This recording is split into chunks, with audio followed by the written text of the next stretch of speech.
तो ये है नीरज चोपड़ा। हर कोई इनको जानता है नीरज चोपड़ा, क्योंकि ये भारत के लिए गोल्ड लाने वाले भी और सिल्वर मेडल लाने वाले भी ओलंपिक खेलों में। 2020 की अगर हम बात करते तो 2020 में इन्होंने ओलंपिक में भारत के लिए जेवेलिन थ्रो में गोल्ड मेडल लेकर ये आए थे। और पेरिस ओलंपिक की अगर हम बात करें तो पेरिस ओलंपिक में भी इन्होंने सिल्वर मेडल दिलाया भारत को। हालांकि इस बार जो पाकिस्तान के अरशद नदीम है वो गोल्ड जीते हैं भाला फेंक में, ये सेकंड नंबर पे रहे। और उसके बाद में अगर हम बात करते हैं, प्रधानमंत्री नरेंद्र मोदी अक्सर इनको कॉल करते रहते हैं जब भी ये मेडल जीतते हैं। और अभी मनु भाकर की मां ने भी इनको संन्यास न लेने की बात कही है और शादी की भी बात उन्होंने इनसे कही थी, तो वो बड़ा सुर्खियों में चल रहा है।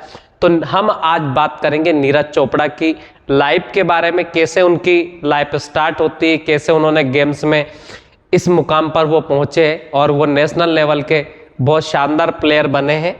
तो हम नीरज चोपड़ा की बायोग्राफी के बारे में आज देखेंगे। तो ये नीरज चोपड़ा है जिन्होंने भारत को पेरिस ओलंपिक में सिल्वर मेडल दिलाया है। पाकिस्तान की तरफ से इस बार मेडल मिला है, एक ही मेडल मिला है पर वो गोल्ड मेडल मिला है। जिसको मिला है वो है अरशद नदीम।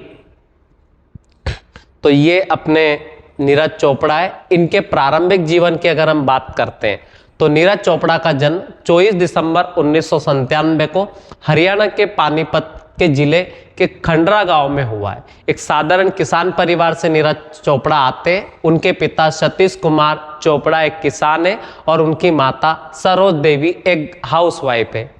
नीरज के परिवार में खेती से जुड़े होने के कारण उनका बचपन गांव के वातावरण में बीता है, जहां उन्होंने खेतों और प्रकृति के बीच में उनका पालन पोषण हुआ है। अब बात करते हैं नीरज की शिक्षा के बारे में। तो नीरज ने अपनी प्रारंभिक शिक्षा अपने गांव के स्कूल से ही की और उनकी खेलों में रुचि धीरे धीरे बढ़ती गई। लेकिन उन्हें असली पहचान तब मिली जब उन्होंने पानीपत स्टेडियम में भाला फेंका।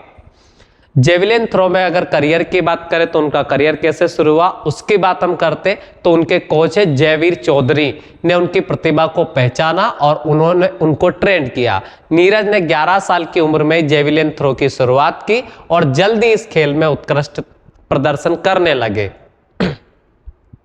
अब हम बात करेंगे नीरज चोपड़ा की उपलब्धियों के बारे में। तो विश्व जूनियर चैंपियनशिप 2016 की अगर हम बात करते हैं तो 2016 में नीरज ने पोलैंड में आयोजित विश्व जूनियर चैंपियनशिप में स्वर्ण पदक जीता।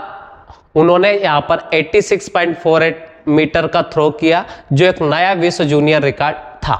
यह उपलब्धि उनके करियर का पहला बड़ा मील का पत्थर साबित हुआ और उन्होंने अपनी प्रतिभा से पूरी दुनिया को आश्चर्यचकित किया।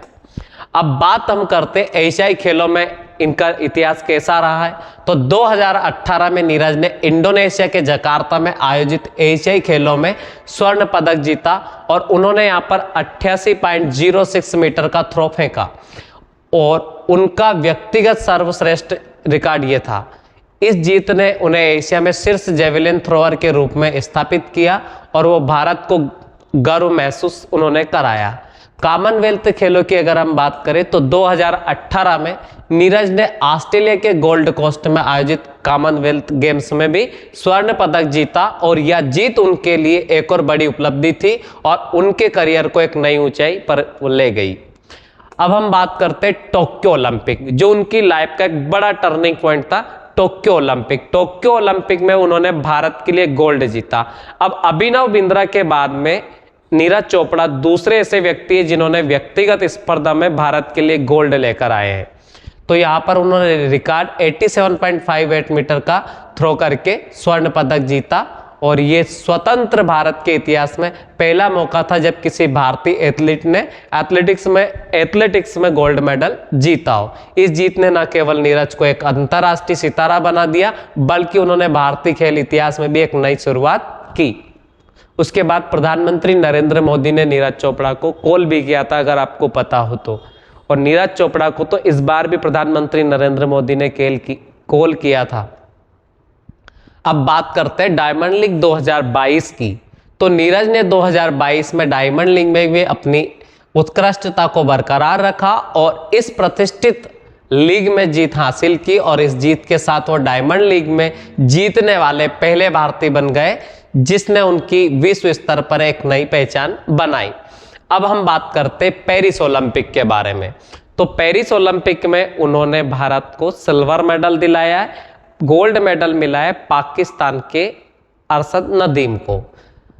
उसके बाद में हम पुरस्कारों की बात करें कि इनको कौन कौन से पुरस्कार मिल चुके हैं, तो नीरज चोपड़ा को उनकी उत्कृष्ट उपलब्धियों के लिए कई राष्ट्रीय और अंतर्राष्ट्रीय पुरस्कारों से सम्मानित किया गया है। उन्हें भारत में 2018 में अर्जुन अवार्ड दिया गया और 2021 में पद्मश्री और मेजर ध्यानचंद खेल रत्न पुरस्कार से सम्मानित किया जा चुका है। तो 3 अवार्ड जो बड़े लेवल के, मेजर ध्यानचंद खेल रत्न पुरस्कार खेलों का सबसे बड़ा सम्मान, और ये अर्जुन पुरस्कार ये खिलाड़ियों के हिसाब से देखा जाए तो ये भी बहुत बड़ा सम्मान।